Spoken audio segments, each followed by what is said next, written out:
نحمده ونصلي ونسلم على رسوله الكريم وعلى آله وصحبه أجمعين بسم اللہ الرحمن الرحیم۔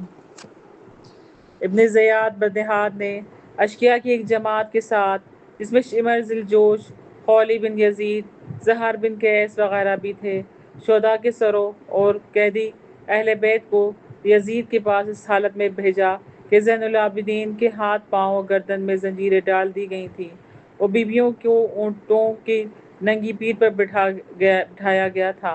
ظالم نے اپنے سپاہیوں کو تاکید کر دی تھی کہ راستے میں تشہیر کرتے ہوئے اور سروں کو نیزوں پر چڑھا کر لوگوں کو بتاتے ہوئے جانا کہ دیکھ لو، جنہوں نے حاکم وقت یزید کی مخالفت کی، ان کا یہ حشر ہوا، تاکہ لوگ ڈر جائیں اور یزید کی مخالفت سے باز رہیں۔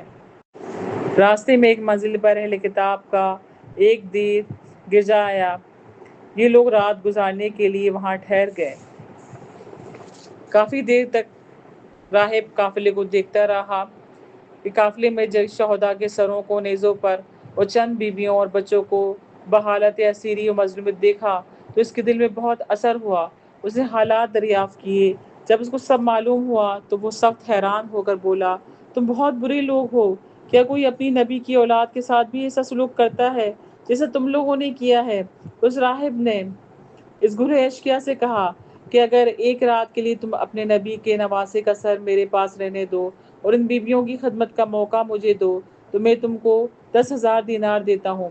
وہ درہم و دینار کے بندے اس پر راضی ہو گئے۔ راہب نے ایک صاف ستھرا کمرہ بیویوں کو رات گزارنے کے لیے پیش کیا اور اپنی خدمات پیش کرتے ہوئے کہا، تم کسی بھی چیز کی ضرورت ہو تو مجھے بتاؤ، اگرچہ میں مسلمان نہیں ہوں لیکن میرے دل میں تمہارے خاندان کی بڑی عزت ہے۔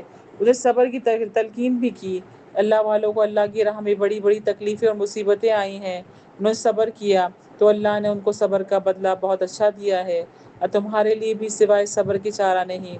بیویوں نے اس کی اس ہمدردی کا شکریہ ادا کیا اور اس کو دعائیں دی۔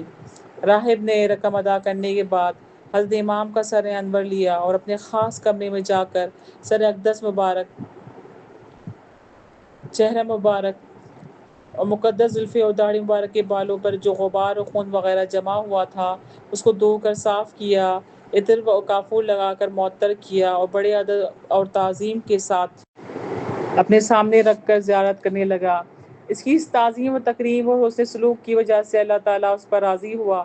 اس نے اس پر اپنی رحمتوں کے دروازے کھول دیے، اس پر غیا طاری ہوا اور اس کے آنکھوں سے پردے اڑ گئے۔ اس نے کیا دیکھا کہ سر انور سے لے کر آسمان تک نور ہی نور تھا۔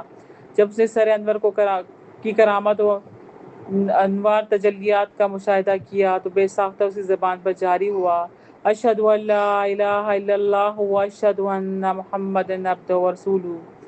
چونکہ اس دنیا کی دولت قربان کی تھی، اللہ تعالیٰ نے اس کو ایمان کی دولت عطا فرما دی۔ اس نے سر انور کا ادب کیا تھا۔ ادب کرنے والے بد نصیب و بے ایمان نہیں رہ سکتے، اللہ نے اس کو با نصیب و با ایمان بنا دیا۔ اس نے رسول زادیوں کی دعائیں حاصل کی تھیں، وہ دعائیں رنگ لائیں، اس کی تقدیر بدل گئی۔ اس نے اس دیر کو ہمیشہ ہمیشہ کے لیے چھوڑ دیا اور سچے دل سے اہل بیت اطہارم کا خادم بن گیا۔ یہاں ایک اور سخت دردناک خیز واقعہ ہوا، وہ یہ کہ اس گروہ اشقیاء نے لشکر امام علی مقام اور ان کے خیموں سے جو درہم و دینار لوٹے تھے وہ دیکھ بھال کی محفوظ کر لینے کے لیے کیے تھے، اور جو راہب سے لیے تھے ان کی تقسیم کرنے کے لیے جب تھیلوں کو منہ کھولے تو کیا دیکھتے ہیں کہ وہ دینار ٹھیکریاں بن چکی ہیں۔ ان کی ایک طرف یہ آیت وَلَا تَحْسَبَنَّ اللَّهَ غَافِلًا عَمَّا يَعْمَلُونَ الظَّالِمُونَ، سورۃ الابراہیم، کہ اللہ تعالیٰ ظالموں کے کردار کو غافل مت سمجھو، اور دوسری طرف یہ آیت مکتوب تھی وَسَيَعْلَمُ الَّذِينَ ظَلَمُوا أَيُّ مُنقَلِبٍ يَنقَلِبُونَ، اور ظلم کرنے والے عنقریب جان لیں گے وہ کس کروٹ پر بیٹھے ہوئے ہیں۔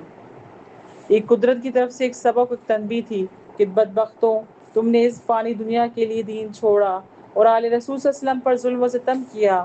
یاد رکھو، دین تو تم نے چھوڑ ہی دیا، اور جس فانی و بے فانی دنیا کے لیے چھوڑا وہ بھی تمہارے ہاتھ نہیں آئے گی، اور تم دنیا کے خسارے میں مبتلا رہو گے۔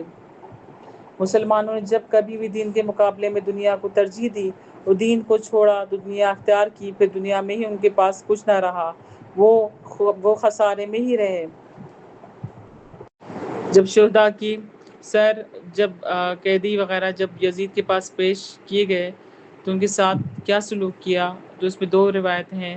بعض روایت میں یہ آتا ہے کہ یزید نے کہا تھا کہ میں نے صرف امام حسین رضی اللہ عنہ کو بلانے کے لیے کہا تھا، قتل کرنے کے لیے نہیں کہا تھا، تم نے یہ کیا کیا، اگر میں ہوتا تو ان کو معاف کر دیتا۔